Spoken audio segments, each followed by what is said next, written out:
Jangan lupa subscribe YouTube channel Metro TV News dan jangan lupa nyalakan notifikasinya.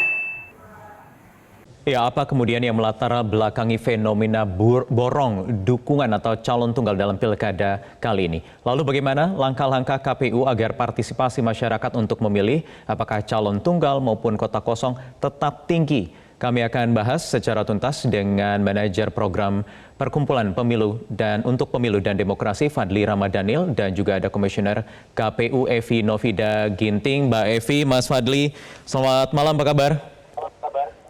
Baik, Mas Wahyu, apa kabar? Ya, baik. Oke, saya ingin ke Mbak Evi terlebih dahulu. Mbak Evi, apa update terkini sampai sore hari ini jelang batas akhir nanti tengah malam? Berapa banyak potensi calon tunggal? Saat ini yang kita terima ya, teman-teman provinsi sudah melaporkan itu 28 ya, calon tunggal tersebar di 14 provinsi. Ya, di 14 provinsi yang potensi ini ya, potensi calon tunggal. Karena sampai pukul 24 ini kan masih ada waktu ya untuk melakukan pendaftaran.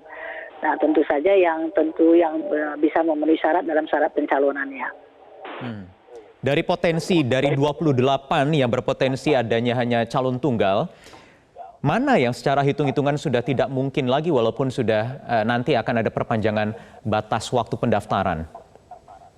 Ya, tentu yang daerah yang calon yang akan mendaftar ini tidak terpenuhi ya syarat minimal pencalonannya. Misalnya dia kurang dari 20% dan tentu tidak ada lagi partai politik yang bisa masuk untuk bergabung ya. Sehingga ini tentu sudah jelas potensi untuk bisa mendaftar kembali dan terbuka tidak menjadi calon tunggal ini tidak bisa terjadi ya. Jadi sudah jelas kalau misalnya dia kurang dari 20%, kemungkinan untuk kursi dan 25% untuk perolehan suaranya ini kemungkinan tidak akan bisa mendaftar. Nah, kalau potensi yang masih bisa itu ya tentu yang masih di atas 20% ada partai yang belum mendaftar. Dan kemudian juga masih di atas atau sama dengan 25% yang bisa mendaftar untuk perolehan suara. Begitu juga ada calon perseorangan yang belum mendaftar misalnya. Ini yang sudah memenuhi syarat minimal dukungannya dan dinyatakan memenuhi syarat oleh KPU setempat. Ya, Mbak Evi, ketika nanti ada masa perpanjangan pendaftaran, apakah yang masih bisa mendaftarkan diri yang sangat mungkin untuk berpotensi masih bisa mendaftarkan diri ke KPU daerahnya masing-masing hanya yang diusung dari partai politik atau masih terbuka juga untuk independen? Kalau untuk independen sepanjang dia memenuhi syarat sudah dinyatakan sudah mengantongi BA7 dan BA8 untuk provinsi yang di dalamnya dinyatakan memenuhi syarat minimal dukungan. Nah, ini kemudian masih bisa mencalon kalau sekarang dia tidak mendaftar gitu ya.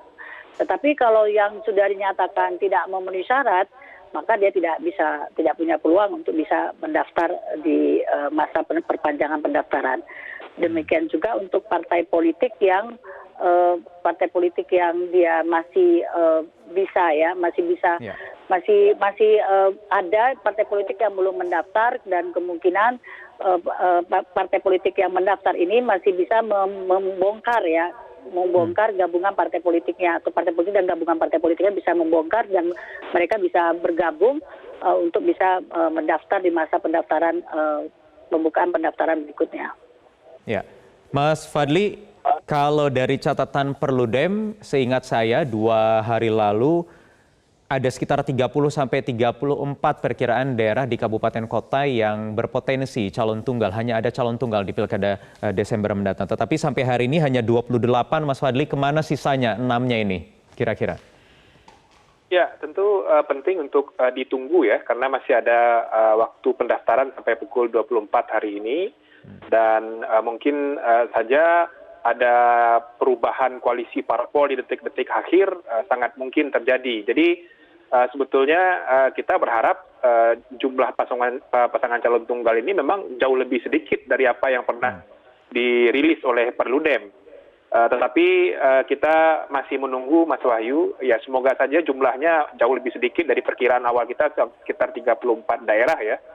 Tapi seperti yang tadi disampaikan Bu Evi, ada 28 daerah Artinya memang agak menurun sedikit dari yang kita perkirakan. Tapi ini kan masih menunggu sampai pukul 24 malam nanti, dan semoga saja memang jumlahnya menurun. Tapi meskipun turun dari perkiraan awal kita, jumlah 28 ini kalau nanti seandainya jumlahnya tetap ya, ini mengalami kenaikan yang signifikan jika dibandingkan dengan pilkada 2018, pilkada yang terakhir. Dan yang lebih relevan sebetulnya membandingkan dengan pilkada 2015.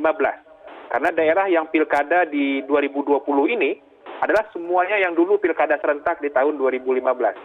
Artinya kalau hari ini jumlah calon perseorangannya hampir mencapai 28, artinya ada kenaikan 9 kali lipat ya dibandingkan daerah yang pilkada dengan pasangan calon tunggal di tahun 2015, di mana hanya 3 daerah waktu itu. Ya, dari 3 kemudian 9, kemudian di 2018 ada 16, sekarang paling tidak sampai sore hari ini atau malam hari ini ada 28, hampir 2 kali lipat terus penambahannya, bahkan di 2015 ke 2017 3 kali lipat. Apa sebabnya kalau menurut Perludem, dan bagaimana antisipasi agar partisipasi masyarakat datang nanti ke bilik suara tetap tinggi juga ketika hanya ada calon tunggal melawan kota kosong? Sesaat lagi Mas Fadli dijawab usai jeda berikut ini di Prime Time News. Baik, kita lanjutkan lagi perbincangan. Saya akan kembali ke Mas Fadli. Mas Fadli, kalau menurut Perludem, teman-teman Perludem, apa yang terjadi dari 2015, 2017, 2018, kemudian 2020, selalu saja meningkat? Regulasinya masih sama. Apakah kemudian harus diubah dari muaranya dulu? Artinya regulasinya harus direvisi untuk menutup peluang agar tidak semakin bertambah terus nanti di pilkada-pilkada berikutnya. Ya, pertama ada 3 penyebab kenapa calon tunggal ini terus meningkat.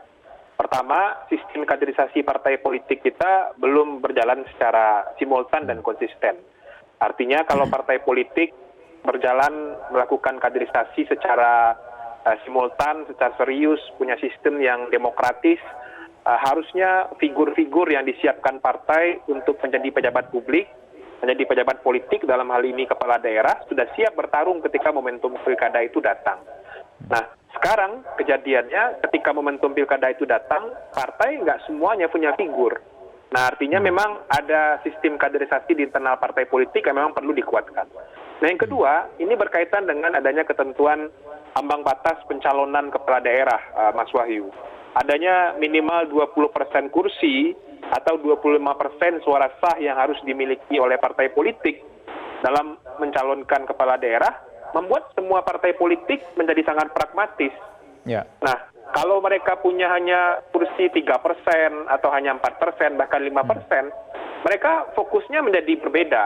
Fokusnya tidak lagi bagaimana menyiapkan, mengkader, dan merekrut orang-orang yang siap untuk didorong sebagai kepala daerah, tapi hanya berpikir bagaimana kursi atau yang mereka miliki di DPRD itu bisa memiliki pengaruh untuk orang yang akan mencalonkan diri. Nah, yang ketiga soal tingginya syarat calon perseorangan menurut saya. Syarat calon perseorangan terlalu tinggi sehingga figur-figur alternatif sulit untuk muncul. Nah, akhirnya ya calon tunggal. Nah, ke depan justru yang harus diperbaiki regulasinya, ambang batas pencalonan kepala daerah itu tidak perlu lagi, atau paling tidak diturunkan lah kalau memang masih ingin ada. Berapa angka yang ideal ambang batas ini, Mas Fadli? Iya, menurut saya kalau idealnya tidak perlu ada, karena kan juga tidak ada urgensinya ambang batas pencalonan kepala daerah itu, selain hanya kemudian menjebak partai politik dengan kepala daerah terlibat dalam kepentingan jangka pendek pencalonan. Nah, akhirnya back main partai tidak lagi ketika kontestasi itu sudah dipersiapkan, bagaimana mereka menyiapkan kader untuk bisa didorong. Baik. Itu tentu tugas yang tidak ringan karena butuh kemauan juga dari teman-teman partai politik. Bagaimana caranya untuk jangka pendek ini supaya nanti di Desember nanti paling tidak ada 28 wilayah atau daerah dari 14 provinsi yang hampir dipastikan calon tunggal, itu bagaimana partisipasi masyarakat tetap datang, masyarakat tetap tersosialisasikan soal kota kosong? Ya, perlawanan warga negara, perlawanan pemilih terhadap fenomena praktik politik memborong dukungan yang terjadi di beberapa daerah sudah dibuktikan dengan Pilkada 2018 di Kota Makassar misalnya, di mana kota kosongnya malah menang, mengalahkan calon tunggal. Artinya ekspresi pemilih ketika ada perilaku-perilaku yang kemudian tidak disukai oleh pemilih sehingga menghadirkan calon tunggal sudah ditunjukkan. Di 2017 juga ada perlawanan yang cukup serius di Kabupaten Pati dari kelompok masyarakat yang kemudian menunjukkan bahwa yang mendukung kota kosong juga signifikan meskipun pada akhirnya calon tunggalnya juga menang. Oke. Jadi sosialisasinya harus digencarkan, Mbak Evi. Sejauh mana persiapannya, termasuk juga nanti ketika harus diperpanjang, kapan batas waktunya? Ya,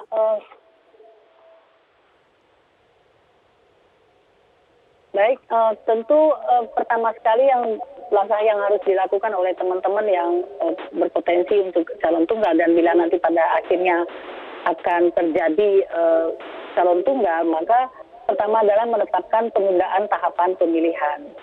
Nah, ini kemudian dilakukan sosialisasi ya selama 3 hari ya, mensosialisasikan bahwa kemudian akan dibuka kembali pendaftaran selama 3 hari. Nah, ini yang tentu harus dilakukan oleh teman-teman di 28 ya kabupaten kota. Ini mudah-mudahan nggak bertambah ya. Dan ini juga kita harapkan bisa dilakukan dengan maksimal sehingga kita berharap ada perubahan komposisi ya, sehingga tentu KPU ini kan diminta oleh MK untuk bersungguh-sungguh memastikan bahwa tidak terjadinya calon tunggal. Tapi tentu dalam konteks kita membuka peluang seluasnya kepada partai politik untuk bisa merubah komposisi ataupun konfigurasi dari partai politik yang sudah mendaftar. Ini kemudian bisa bergabung bersama dengan yang belum mendaftar. Nah, ini yang kita harapkan bisa terjadi seperti itu. Tentu tanpa ada persoalan-persoalan yang mengikutinya. Ini yang kita harap kemudian bisa terjadi dan menghindarkan kita dari calon tunggal. Baik, terima kasih Komisioner KPU Evi Novida Ginting dan juga Manajer Program Perludem Fadli Ramadhanil atas waktunya di Prime Time News.